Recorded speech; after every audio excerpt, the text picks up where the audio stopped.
NASCAR was back on dirt at the Bristol Motor Speedway, the second race on dirt in the Last Great Colosseum. The Truck Series and the Cup Series were guests at that racetrack in Tennessee, and we had a last lap clash in the Cup Series. We had bad weather and a lot of mud flying around the air. My name is André Wiegold, and welcome to a new episode of Europeans Watching American Racing with me, Gianluca Guiglia. Welcome, race fans.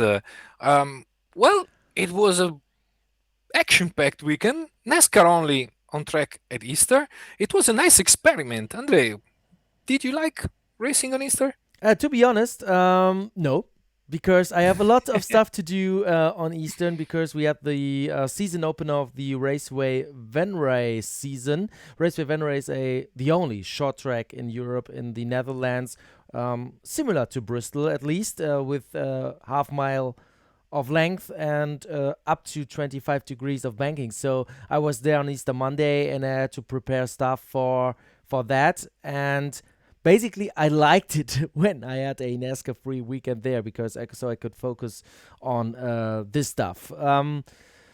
Yeah, but we're Europeans. We have different schedules. We have different things going on, so we cannot compare ourselves to the American audience. But I think racing and NASCAR on holidays is always a great thing because you have it on prime time. You can watch amazing stuff, and with the Bristol Dirt race, you have a real highlight of the schedule. So I think the NASCAR fans liked it. For me personal, it was a clash. But honestly, to me, it was in the middle of the night, so it was kind of tough to be honest. Night racing is always good for the American public. For us, it's always a little bit of a challenge, especially when they stop the race for 1 hour while waiting for the rain to go away. Ah, um, but I have to say it received mixed reactions from the NASCAR people as well. Drivers were the less the more enthusiastic because they had the chance to have their families at the track. They can go with their motorhomes, and anyways, they can celebrate Easter. But for everyone else in the paddock, not that lucky. Uh, it was difficult because they had to stay away from their families and in a weekend that normally is free for them. And let's remember that NASCAR races from February to November, basically no stop. Yeah. Do they have a free weekend this year? Maybe one. Yeah, I don't really know. I have to check the schedule, but this is very tight this year. I think Yeah. when I look at the calendar at the moment, I don't. Where do we have something in August? Maybe. In Yeah, Au- maybe. yeah, in August. No, wait. There's at least a Xfinity race there, but no, there's a Cup Series race because it's on Monday in German time. So I'm still searching for a slot, but I don't see one. So it's they do they have wonderful jobs. They are it's fantastic to be probably fantastic to be NASCAR competitor, but it's tough, guys. Yeah. Remember, it's really tough. Once I spoke with a mechanic from Joe Gibbs Racing, and he explained me a little bit their week, and it's just running from one place to the other, back to the shop, back to the track, back to the shop, back to the track. It's non-stop action. So thanks to them for entertaining us on Easter. Yeah. It was and it was a special event. Bristol Dirt um, Cup Series. Well, I'm kind of happy it rained actually because it kept the track very racy, very nice to race. Kept the dust low, and there were plenty of lines to choose from on the track. What a show, man. Yes, definitely. Last year we had the first Bristol Dirt race. We had a total of 22 cautions in the Cup Series and the Truck Series. This year we had 23, so it was the usual chaos on the track because people spinning. We had some crashing here and there. In the Cup Series we had 9 cautions, 3 less than last year, but what I liked was to see the next gen car on dirt because with the independent rear suspension with the diffuser, with all the new stuff we had on that car. I was really curious to see how it works on dirt because we saw it on super speedways on 1.5 miles ovals, on the intermediate ovals. We saw it on the short tracks, but dirt is something completely different. And with such a modern car, I think we have no other car available that's yes quite similar to that. So it was Hmm. a big surprise to see that car on dirt, and I think it looked pretty good. It looked pretty good. They were sliding. They were not turning this dirt track into a, let's say, asphalt oval in the in terms of style. Hmm. They had to turn the car and they had to find the right angle to drift in the corners. So I think it looked good. The racing was okay. It was decent. It was solid. I think that the next gen car really worked on dirt. But that was just from a spectator's view. Same here. Same here. It was not. If you go watch a dirt race, a sprint car dirt race, it's different. Of course, they are specialized vehicles. Uh, the cup car on dirt is a compromise, Yeah, and to me, as long as they don't overdo it, it's fine. yeah, It's great. And you know what? You know, uh, the drivers were not dirt racing drivers with a lot of experience, like Kyle Larson, had some complaints. Of course, they said that would be better without the windshield. They said that maybe they can work better on the setup or on keeping on the track to keep it more wet. Sure, they can, but for once a year, it was a show. And in the end, Kyle Larson said it. He said, it looked like a dirt race to me. yeah. That's perfect. And he before the weekend, I think he was complaining about that dirt Yeah, race. especially about the windshield, because you have to know um, they take up a lot of mud and they shoot mud and dirt on the other cars. Of course, normally dirt racing cars they don't have a windshield. They have Yeah, a grill in front of the driver and some bars to keep the driver safe. In this case, NASCAR opted to keep the windshield on, both on the tracks and on the Cup Series cars, which meant that they couldn't have too much dampness, too much water in the dirt, or they will totally ruin and cover the windshield and the radiators. So it was a compromise. Luckily, it rained. yeah. It. Yep, I've been to a dirt track in the Netherlands in the past. Mhm. It's just a 400-meter dirt track, but they race with up to 36 V8 cars on that with more than Wow. 670 horsepower. So those cars are crazy. But and this is like we have different classes there, like in Venray where I was on Easter Monday. Different classes. Each class is doing 3 races, up to 4 races per Mhm. race day. So we have about 20, 25 races per day. And in between, let's say Unbelievable. after every 3 races, they water the track, of course. So you have, let's say, about 50 laps, and then the track is watered, but not sprinkled, watered. Really, Mhm. they put a lot of water on it because you need it. You need to reshuffle the dirt. You have to find the mud, bring it back to the place where it was, because of course we see that you find a different layer of mud, more compressed mud under the loose one. You when you see the gray part on the track, this is not the asphalt, this is not the concrete, this is just It's. compressed mud. And Mhm. even on that small dirt track without banking, they are always shuffling up again and water it, so you have the best racing. So little bit of water, not too much. We saw Christopher Bell sliding down the banking when it started raining. So when the car is not even staying on the track, it's too much. But a little bit of yeah, moist in the dirt. It's very important to have good racing. So a little bit of rain helped definitely. It's an art. Yeah, Track preparation in dirt racing is an art, and it's an art for the competitors to know and predict how the track will behave. And you saw it during the race. Well, Cup Series racing are very long for a standard dirt racing thing. They are way long. So keeping the track wet would have been a problem if it didn't rain. Yep. But you could see competitor advantage. You could see Cliff Daniels showing Kyle Larson, his driver, how the right rear tire was deteriorating during the race. So pit stop, he shows the tire to Kyle Larson, who is one of the best dirt racing drivers in the world, Yep. and his crew chief was letting him check himself the tire. That was incredible. And Kyle was also very precise in his prediction.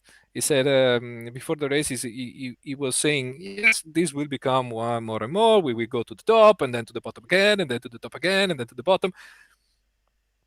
I don't know how they do, but it's an art and it's beautiful.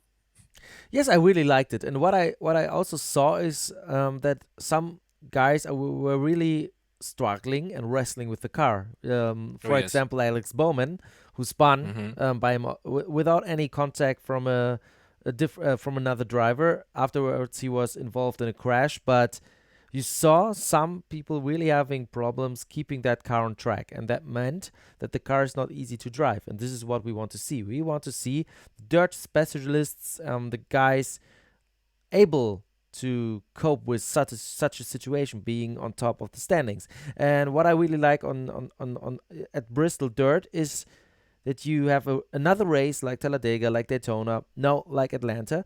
This is a race a Special one. a driver cannot a driver that is not capable of winning in on other tracks. Here he can. This is a Hmm. this is a day where we can maybe see a surprise winner, a driver from different teams, able to keep up with the top teams. So this is another race for people who are not usually in the top five.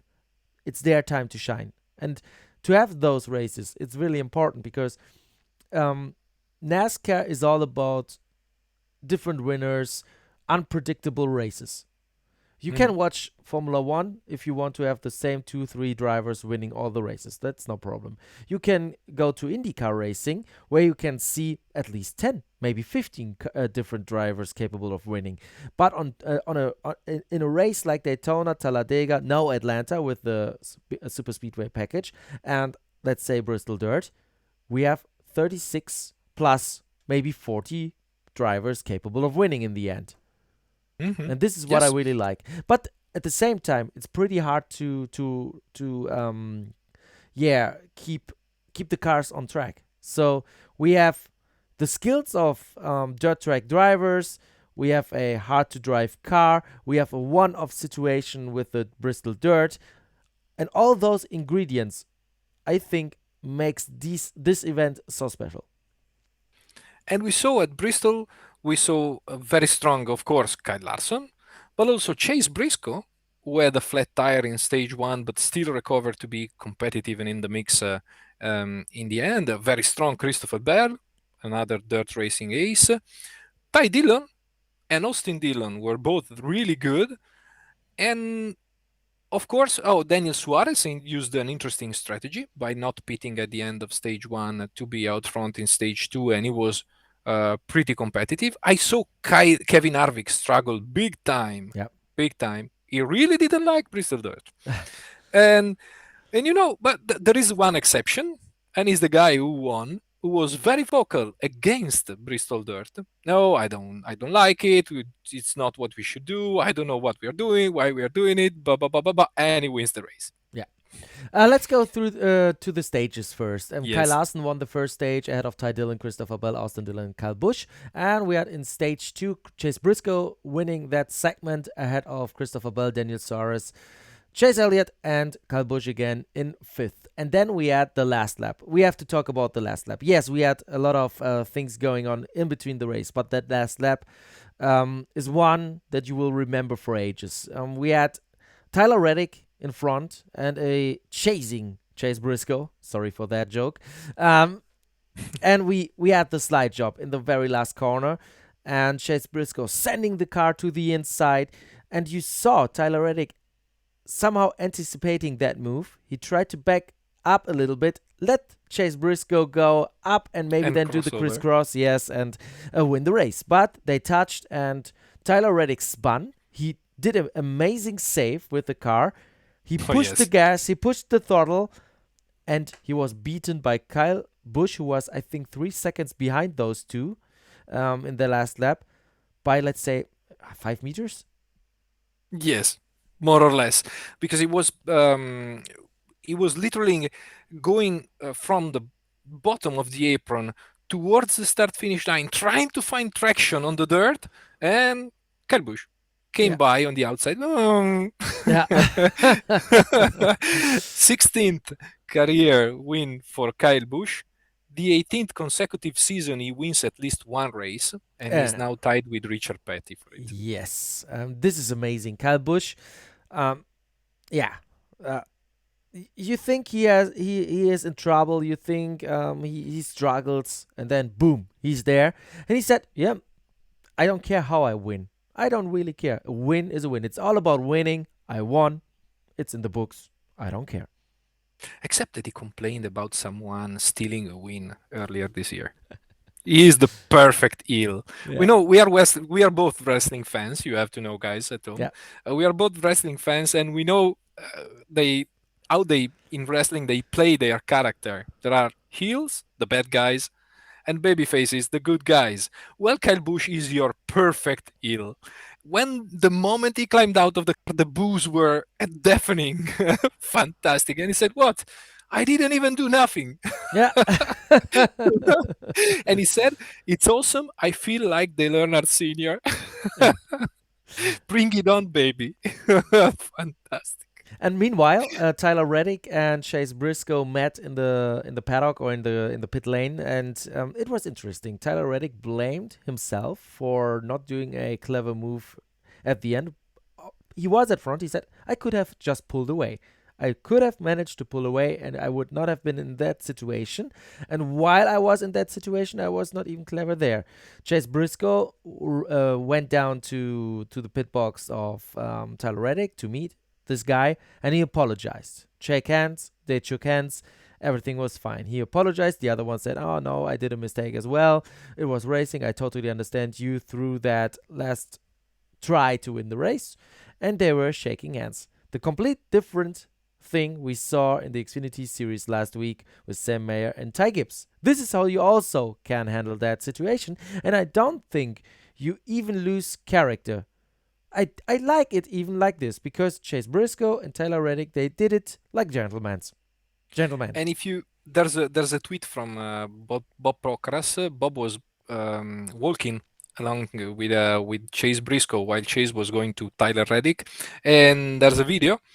He posted it, and Chase told him. Chase told him, "Yeah, if he punches me, he punches me. I get it. I can understand."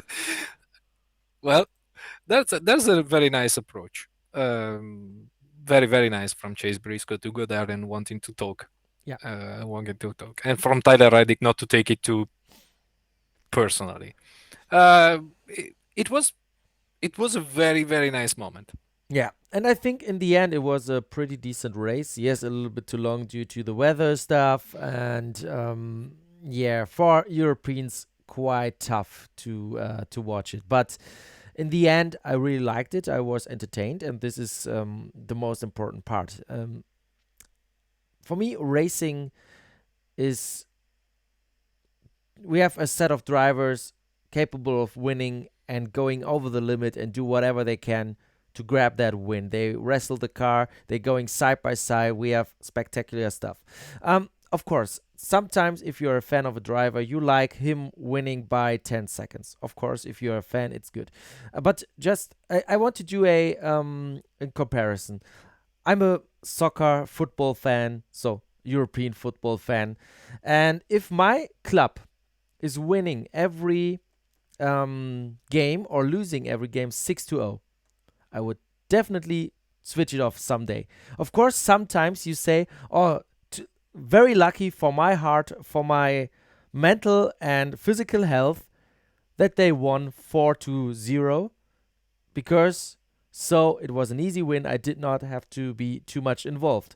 But in the end, you feel Not as much as when you have 1-1 until the very last minute and you strike the last goal in the very last minute of the game. You completely go crazy.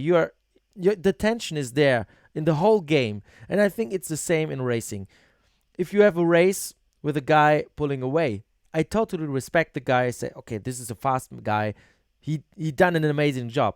But what drives me to bite my fingernails, to get my heart pound faster, is when you have no unpredictable racing, people fighting each other, and it comes to the very last centimeter of the race after 3 or 4 hours that decides. And this is what racing is for me.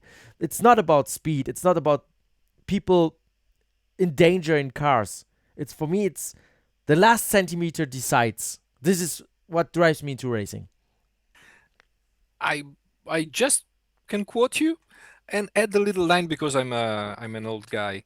It must happen naturally. Yeah, It doesn't need to be manufactured. yeah. Thank you. but mm, but I totally agree with you, man. Totally agree. So we done with the Cup Series? I think so. Yes. Yes.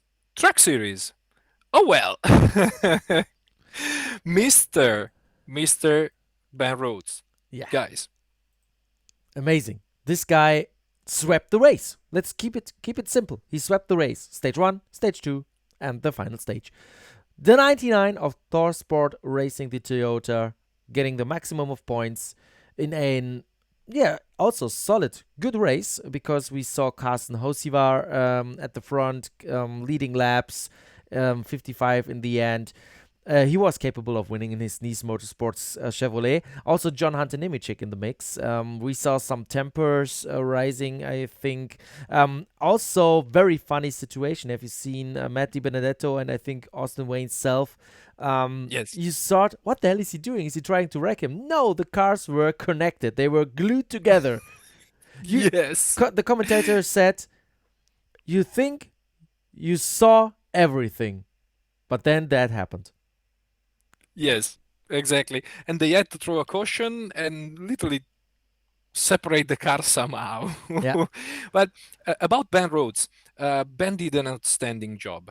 Yeah. So I met the kid back in I think 2014 or 15 at a banquet in Charlotte, and he impressed me because he was very humble, very nice, and really composed, a very mature driver for his age. And seeing him now delivering this kind of wins in the truck series is always a pleasure for me.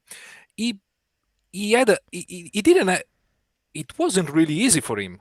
At some point after stage 2, he missed his pit stop. Yeah. So he had to stay out and pitted later during the third stage. So at some point he was on restart. He restarted from back in 13th place or something, and he came back very strong, very strong. And with 4 to go, he placed a perfect maneuver. First, he passes John Hunter Nemechek on the outside for second, and then he dives to the bottom and passes Osevar for the lead. Beautiful maneuver. To me, the best thing I saw between the two races. Yes, and Great job, Ben. I also liked Carsten Hocevar being competitive in that race. Also, John Hunter Nemechek. It was a good race, and Ben Rhodes, yeah, he really did a good job. He's the reigning Camping World Truck Series champion. So, and when you said major, interesting because the championship interview last year is still legendary when he was, yeah, let's say a little bit drunk. Yes, a little bit inebriated. Yeah, Yeah, but in but the Keselowski did it too. yes, of course. No. It Mm. was. I really liked it because it again. We like to be people. We like drivers to be real, their Mhm. selves, and they express how they are. And Ben Rhodes is one of those guys, and I really like it. I really like it. What he's doing. He's talented. He has skills. He's a nice guy. Interesting to follow. And so yeah, just keep up that good work, Ben Rhodes. Amazing win, and Yes, with those two races, I think we had a very nice Bristol Dirt weekend again. yes. I also wanted to say something about Buddy Kofoid. Mm? Buddy Kofoid, he impressed. I noticed him the first time during the winter when he finished fourth in the Chili Bowl, and he beat Kyle Larson in the qualification night. He's a dirt racing ace because he's a champion in the USAC National Midget Series, so he's just really, really good. But it was his first race on the 51 track for KBM for Kyle Busch Motorsport, and he was running very well, but he got collected he got into a crash and he Yeah. finished where Down bad 27th. Yeah. 27th. But he was doing pretty well. I really hope he's back soon. Okay. So I think that's about the racing, but we have some different breaking news also from different series. We start, I think, with NASCAR related stuff and very, very good news for grassroots racing, right? Yes, because racing will be back at not Wilkesboro. Uh, you know, if you are part of the NASCAR internet community, you know about this track. You know about this track because everybody is complaining and why don't we go back there? Why don't we go back there? We are finally going. Uh, Thanks to Marcus Smith, uh, the CEO of Speedway Motorsports, who is doing some renovation there. The track got kind of more famous a couple of years ago when it got scanned for iRacing thanks to an initiative by Dale Earnhardt Jr. He said, okay, I'm going there to clean out. Everyone went, and they did it. So there will be racing. There will be initially only grassroots classes, super late models, sprint cars, big block modifieds, and so on. And they hope to get a repave done in 2023, and they hope to have NASCAR back someday. Sounds very good. The next topic, Hall of Fame. Yeah, they have they NASCAR announced the nominees for the Hall of Fame. I'm not gonna list all the names because they are too many. Uh, but there are pretty interesting names, both in the modern era ballot and in the pioneer ballot. There are Neil Bonnet, Jeff Barton, Carl Edwards among the most recent drivers, Matt Kenseth, Ricky Rudd. Honestly, I Harry Hyde. I don't know. I don't really know who I would vote. Yeah. And you? Not sure. All of No, them? Can yeah. we have all of them? Yes, this is the problem with the Hall of Fame nominees. They are nominees for reasons. Yes. I Tim Brewer. I don't know. And in the Pioneer ballot, Sam Herd, AJ Foyt, Benjo Matthews, Herschel McGriff, Ralph Moody from Holman and Moody. I really don't know. Whoever you vote, guys, they deserve it. Yeah.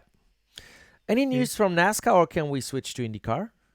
I'm good with I don't have anything else from NASCAR. Okay, then let's talk about the Indy 500 because we're still searching for a 33rd entry for that race. And Junkos Hollinger Racing, that is already placing one car in the field for Callum Illett, the 77 car, is willing to do a second car if they're really the last option there to fill the Indy 500 grid, with a lot of names in the room like Stephen Wilson, Spencer Pigot, R.C. Anderson, or Ryan Hunter-Reay being the candidates for that car if it really happens for the Indy 500. But we also have Paretta Autosport shifting to a road racing program due to Racer.com, by the way, with Simona De Silvestro from Switzerland driving that car.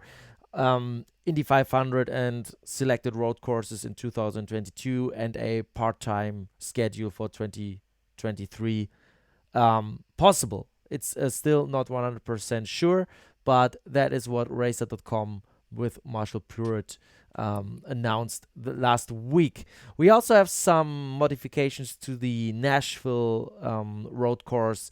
We have there the start-finish line is shifted to the long straight that was used for starts and restarts already. So they switch the starting is the start finish line there to that point, and we also have some turns a little bit widened, so we have no chaos again on that road track. But in the end, and that's very interesting for me, and I want to discuss that topic with you. Roger Penske said we need more ovals in the IndyCar series again. I know we are both looking at those races at Texas, Las Vegas, and on those intermediate ovals for NASCAR in NASCAR vocabulary, but it's amazingly fast, and we know it's also very dangerous. But on the other hand, those oval races are so spectacular and so thrilling with the slingshot maneuvers, and I really would like to see more oval racing again in the IndyCar series. What about you? Oh, me too. Me too, and but it's a fine line to walk. Yeah, It's really a fine line between you are taking a narrow path between being dangerous, being boring, because if you miss the package, then it becomes also boring, and you know, and being really spectacular in the middle. yeah, And you and honestly, I still remember that race, the IndyCar race at Texas when drivers were passing out because of the vertical acceleration on their spine. It's I'm there. in Italian we would say salute. Yeah, I just muted, so no problem there. Oh, come on! You should have kept Yeah, it. Oh no, it's. I still remember that race, and it was. It's extremely. I'm always a little bit worried, but at the same time, it's spectacular. I'm sure with the advancements in safety and passive safety of the cars, they can produce good racing on ovals. Still, I will hold my breath. yeah, definitely. At the moment, we have Texas. We have, of course, the Indy 500 at the Indianapolis Motor Speedway. We have Newton, so the Iowa Speedway, and we have Madison, the Worldwide Technology Raceway, Hmm. on the schedule. I don't see any more oval races, but I think we could really, really add some more. I remember Yes. great racing at Miami, for Hmm. example. Las Vegas, of course, it's the problem is we have the crash in mind. Yeah. Same for Fontana. Hmm. You the problem is we had some fatal crashes or serious crashes back in the days in the IndyCar, Champ Car, Indy Racing League, whatever you called it back then. But when we go there with the new car, um, with the new safety features we have there, I think, I really, really think we can again add some ovals in the IndyCar series because in it's also about the roots. IndyCar Yeah. racing has a lot of oval racing heritage, so we need to go back there. I don't want to have IndyCar being a US Formula One series, to be honest. Of course, with different cars, but US racing for a European guy who has no idea of American racing, but even the guy who never saw a race, he thinks about oval racing, Yeah. and Sure. It's it's what makes it American. it's part of their DNA, and Hmm. this is why I really like to see more ovals again in the IndyCar schedule. So I'm all for it. Roger Penske, do it. And we know Roger Penske will do it well. Yeah. No So, doubt about that. but I because when we talk in private, I know you're a little bit scared sometimes when you see the high speeds, and you said, "Oh man, I'm Yeah. getting too old for that." Yes. Yes, I am. I am because I know what you get the perception by talking to the drivers and talking to the teams and talking to the people who do that. You have the perception of the speed and the risk and how they really are still one of the few forms of motorsports still risking, really risking. And honestly, every time I ask myself, do I really like it? Yeah. Yes, I do. Yes, I do. But please make it as safe as possible. Yeah, totally agree. But then in the end, it's again one of those. those types of racing that when your breath you cannot breathe anymore, when the Yeah. heart beats get faster.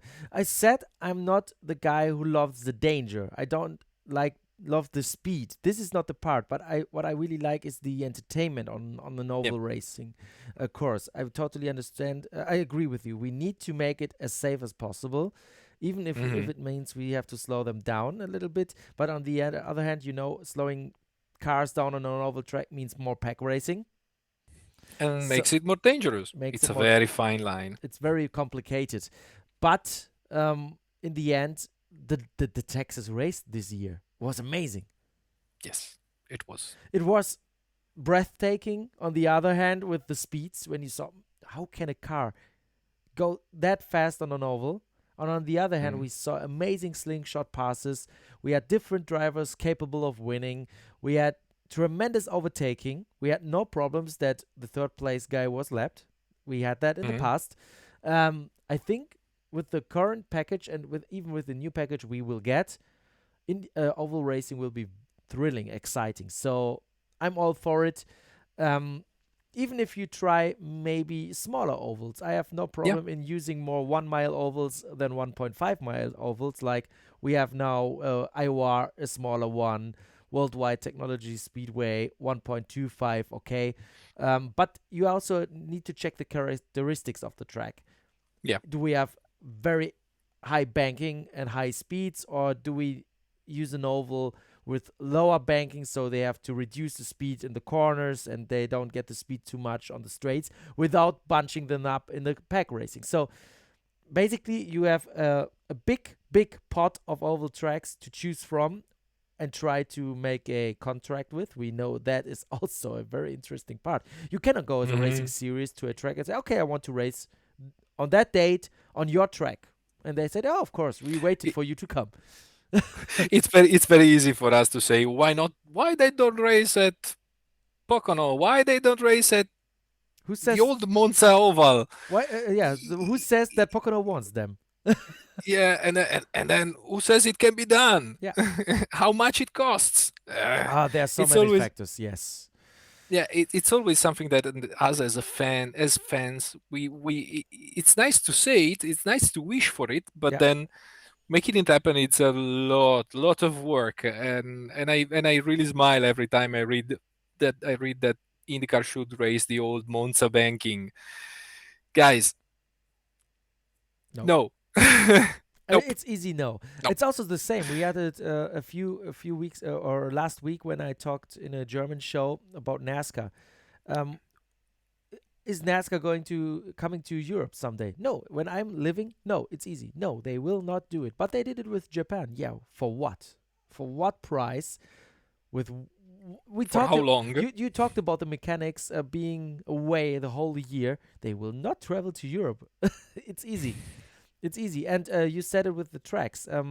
Just for you to know the background, we're working in the NASCAR Wheel and Years series, and we we take part of a lot of processes, and we see the processes. And you cannot go just to a track and say, okay, we want to race there in April.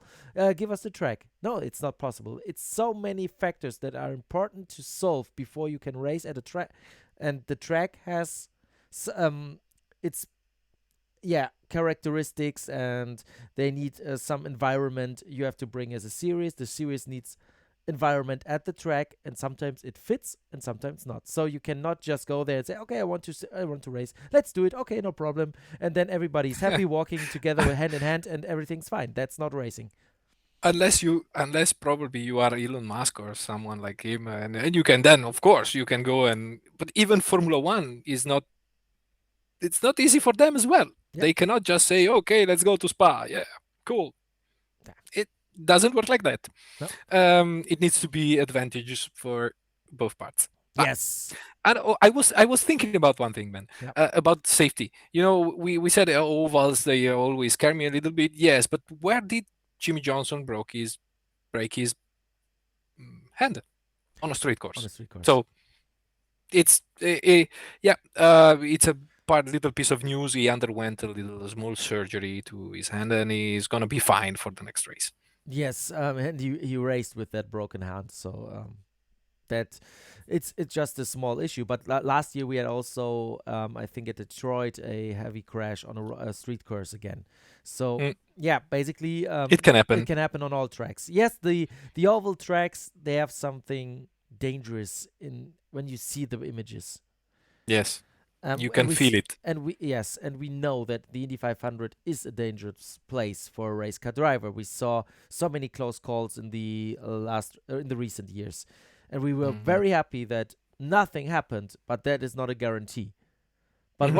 Yep. what man can do, what people can do, what engineers can do is to reduce the risk as Yep. as as much as possible. And I'm all for it. When they say we need to alter the car a little bit, but the people are 10% safer than before, do it. Do it. Give me a flip flop. Yeah, I don't. Hello. Yeah, Every time. I don't care. But I want to see Yes. good racing in a safe environment, as safe Hmm. as possible. As safe as possible. Once you have to know, of course, when you once you throw a car 300 kilometers per hour with a man on board, it's dangerous Yeah, anyway. But as safe as possible. as safe as possible. I think this is a good way to end this show today. We will be Yes. back next week. And what do we have next week? Oh, we have plenty of racing this week. We have Talladega, NASCAR Cup Series, and NASCAR Xfinity Series. I'll be back. Then we, Sorry. I'll be back, by the way, on German television with Motorvision TV, commentating the Talladega race.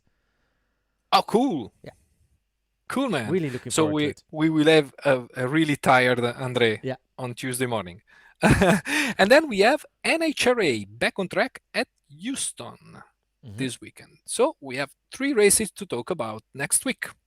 Perfect. IndyCar and IMSA are still under a break at the moment.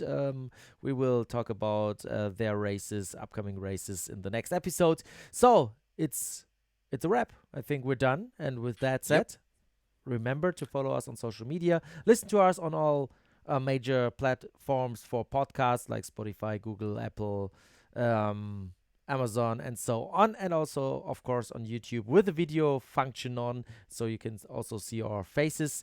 Um, I wish you a pleasant day and see you next week. Like, comment, subscribe. See you next time.